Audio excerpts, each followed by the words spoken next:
大体の人はさっき言ったボリュームゾーンに入っちゃうんで、まずは印象に残すとか覚えてもらうとか、ちょっと他の人とやっぱ変わってるポイントみたいなのをちゃんと出していくということが大事だと思います。本日なんですけど、採用面接で陥りがちなミスってところをお聞きできればと思います。よろしくお願いします。はい、お願いします。面接受けに行く上で、就活生が、就活生でも中途採用の方でもいいんですけど、注意するところってどういうところですか？昔やってたので言うと、どういう質問されてどう返したらいいかとかっていうのは、やっぱりウェブでね、SNS も含めて情報っていっぱい溢れてるじゃないですか。そういう意味で言うと僕はどっちかって質問っていうよりかは、結局目的は内定を取りたいわけですよね。なので大前提が、その受けに行く企業側が求める人物像っていうのはやっぱり想像していかなきゃいけないと思うんですよね。これはもう本当によく言われるように、ちゃんと会社のホームページとか、ミッションビジョンバリューとか、社長がどういう話をしてるかとかっていうのは調べて、どういう人物像とか受かる確率、例えば100人面接行って1人しか取んないような会社なのか、逆に言うと100人面接したらもう80人取る会社なのかみたいなのはちゃんと調べていった方がいいとは思うんですよね。今やっぱり売り手市場だから、意外とやっぱね、100人面接して1人しか取りませんみたいな会社ってなかなか少ないとも思うし、一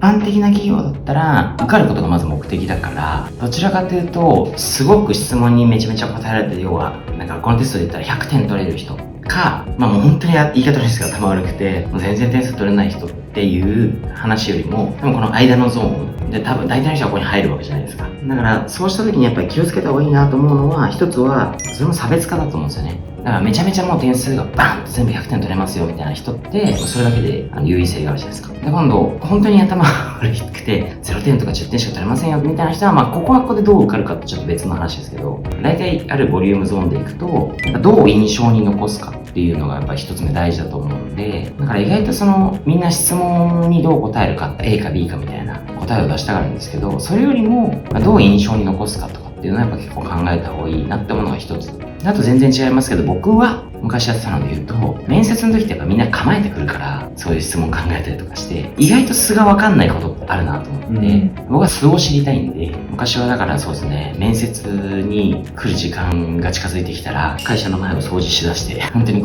社長っぽくないとか、面接官っぽくなく偉そうにしないで掃除をしたりとかして、求職者が来たところを見るみたいな、素が結構出るなと思って、掃除とかしてると、みんな絶対この人が面接官だってもう想定もしてないわけですよ。アプリさんってここですか？こういう会話とか、その態度とか、そういうの結構見た方が素が分かるんで、僕は結構そういうのを見てましたね。面接の部屋に入ってくるまでのところを見てますね。言葉遣いとか態度とか、やっぱり長いものには巻かれるじゃないですけど、そういう人はあんま好きじゃなくて、素の状態でもやっぱり他人に対してちゃんと礼節持てるかどうかとかっていうのは結構大事だと思うんで、視点を変えると、自分がもし求職者だったらギリギリに行くのが一番良くないなと思うんで、下手したら30分前に行くとか、15分前にきっちり行くとか、10分前にちゃんときっちり行くとかっていうのを決めて、時間を早く行く。10時からの面接なのに、もう9時半にはもう来てましたけど、大丈夫ですよ、待ってますみたいな。これだけでプラスになることがあるんですよね。損することないんで。あと、服装自由ですって言われた時に、自由だからこそ、すごいがっちりした格好で行くか、もしくは、すごい個性を出していくとか。で、万が一、あんま僕は遅れないですけど、遅れそうだったら、がっつり遅れる。全力でやる。印象に残すことってやっぱとにかく大事だなと思うんですよね。僕もそうは言ってもすごい頭のいい方じゃなくて、何事も平均点は取れるけど、突出してやっぱすごい成果を出すっていうのが難しい人だったんで、この平均点を取る中でどう印象を残すかとか、どうやったら採用とか、普通の中からどう差別化をして印象を残すか、それをプラスの印象を残すかっていうのを考えたので、面接の前後の態度とか姿勢とかっていうのを気をつけて、その普通の中から差別化を図るみたいな、そういうところが大事かなと思いますけどね。めちゃめちゃ遅刻してきたやつとか、あんまいい例じゃないですけど、それだけで落とされる会社もあるから、気をつけなきゃいけないんですけど、例えばギャップ商法的な感じでいくと、めちゃめちゃ遅刻してきたら、全力で本当に謝ってると。遅刻してきたのは良くないけど、全力で謝ってるのを見たら結構それも素だったりするわけですよ。じゃあこの人は、悪いところは悪いってちゃんと謝れるんだ。でもこれを変な言い訳で、電車が遅れちゃって、みたいな。だからそれ言い訳をするとか、自責か他責かみたいな論って結構そういうところでも多かったりとかするんで、面接する側からしたら、理由どうでもいいじゃないですか。おばあちゃんを助けてて、ちょっと遅れちゃってって言われても知らんから。遅刻は遅刻やんけど。その遅刻したこと自体ダメなんですけど、遅刻した時にどう対応するかとかっていうのは結構見えたりするし、例えばですけど、みんなスーツで来て、あいつなんか私服で来たやつがいたぞって言ったら、これだけ話題になるんですよ。あいつ大丈夫かよって言いながら、まあでも社風とかでイノベーションとかなんとかって書いてあったら、だって不操縦って書いてあったんで、僕はこれで来ましたと。イノベーションですよねと。型にとらわれないって社長書いてあったんで、あ、なるほど、それはすごい共感できるんだと思って、私服で来てみました。みたいな。これは、とにかく印象には残る。で、そこでやっぱあとは話す中身がもうダメすぎてもダメですけど、こいつ変わったやつだなとか、こんなやついたなって、まず覚えられるっていうのがやっぱり結構大事かなと思います。つかみ的な部分で。はい。その型を破るっていうところで言うと、結構僕も就活してたんでわかるんですけど、結構ビビっちゃうんですよ。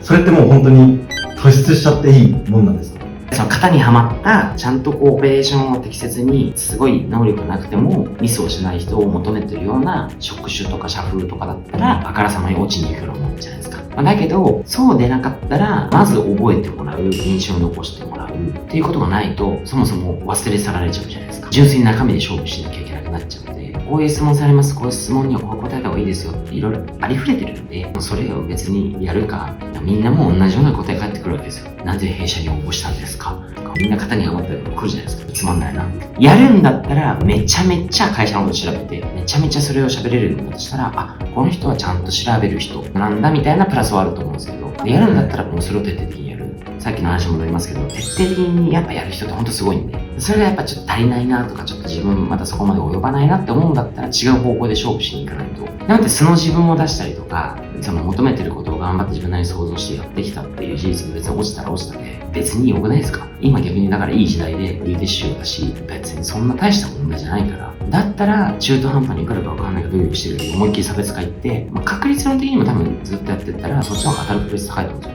平凡に普通と同じようにやって10社受けた時に内定が降りる確率と、すげえ尖って見せて10社行ってみた時の結果何社受かるかみたいなのは、意外とだから今の時代は後者の方が確率意外とあるんじゃないかなと思いますけどね。会社のインスタグラムとかがあったとして、そこにこう DM で僕のこと雇ってくださいみたいな。ゴン社長から見たらどういう印象ですか？いやだからそれもプラスはあっても損はないかなと思っていて、例えばそれが仮に来ました。まず一つはやっぱ尖ってるじゃないですか。わざわざそれしてくるってことは興味あるんじゃないかってこっちは見るわけですよね。プラスですよね。で、二つ目はテクニカルにやってるやつは嫌いなわけですよ。その面接の質問みたいにこれをやった方がいいって SNS で見て、全部の会社にテンプレみたいな感じで来てたら、なるほどと。まあでもそれも仮にテンプレだなと思ったとしても、まあでもやる分だけプラスじゃないですか。マシじゃないですか。他のやつよりも考えてるんだなっていう。まあテンプレかどうかなと思いながらで、それでなんかちょっと性格分析しますけど、でもこの時点で見られてるじゃないですか。もう把握されてるんですよ。こういうやつがいたって。そういう意味ではプラスだと思うんですけどね。でもそれが周りもみんなやり出しちゃってきちゃったら、ちょっと違う方法を考えますけどね。僕はそういうの面白いんで、はい、採用。つって。まあでもその後は続くかどうかとか、ちゃんと結果出せるかどうかはまた別ですけど。だからそういう人と普通の人がいたとして、どっちしか雇えませんって言ったら、そういう人の方が雇う確率が高いんですよ。だからこれは面接官にもよりますよ。決裁権どこまで持ってる面接官なのか。社長とか、小さい会社でスタートアップもそうだし、ベンチャーもそうだし、中小企業とかでも社長とか役員とか決裁権がある人が面接官だったら絶対通ると思うんですよ。大企業で人事担当者が何の権限もなさそうな言い方怒られるかもしれないですけど、がやってたらやっぱり罰がないを選びたがりな傾向があると思うんですよ。そういうのを見てやりますかね。一般的に言うんだったら分かりやすく言うと、罰がない人はやっぱり選びたいんですよね。でも社長とか決裁権がある人ってどっちかっていうと、罰を選ぶよりも二重丸を探したいみたいな思考に陥ることが多いんで、尖り方はちょっと変わってくるかもしれないですね。なんで DM とかは全然いいと思いますけどね。例えばなんかサービス、何か顧客側としてサービスを使った時に、じゃあ同じパターン来たらどう思いますかっていう話だと思うんですよ。経営文で、何々様、昨日はご利用ありがとうございました。当店では何件とっていうなんかテンプレみたいなメールが来た時と、昨日ありがとうございましたと、昨日何々様が食べられたこのお料理がとか、自分しか知らない、例えば店員とちょっとした会話が入ってたとしたら、あ、完璧に俺に向けてきてるみたいな認識したら返信率絶対変わるじゃないですか。自分もだって返すのテンプレできたらもう仕方する。だけどこれ俺のことを特定しちゃって言ってるなと思ったら、ありがとうございますって返しちゃったりするじゃないですか。多分そんな感じと似てるんだと思いますけど、考えてやるかとかっていうのはプラスにはなると思うんですよ。改めてまとめなんですけど、面接を受けに行く上で注意するポイントのまとめちょっともらってもいいですか？一つ目は、その受けに行く企業側が求める人物像っていうのはやっぱちゃんとこう想像して、いろんな情報を収集して、ちゃゃんとそれをこう自分の中で想像して決めてやるっていうことがやっぱ大前提として大事だと、いうことが一つと、大体の人はさっき言ったボリュームゾーンに入っちゃうんで、まずは印象に残すとか覚えてもらうとか、ちょっと他の人とやっぱ変わってるポイントみたいなのをちゃんとこう出していくということが大事だと思います。じゃあ本日も動画見ていただいてありがとうございます。Apple ではホームページや SNS、YouTube チャンネルでも様々な情報を発信しておりますので、ぜひ興味持たれた方は見ていただけると嬉しいです。この YouTube チャンネルも研修現場の様子、対談等々様々な動画をアップしておりますので、ぜひチャンネル登録をしていただければと思います。最後にぜひこの動画へのいいねもよろしくお願いします。ありがとうございました。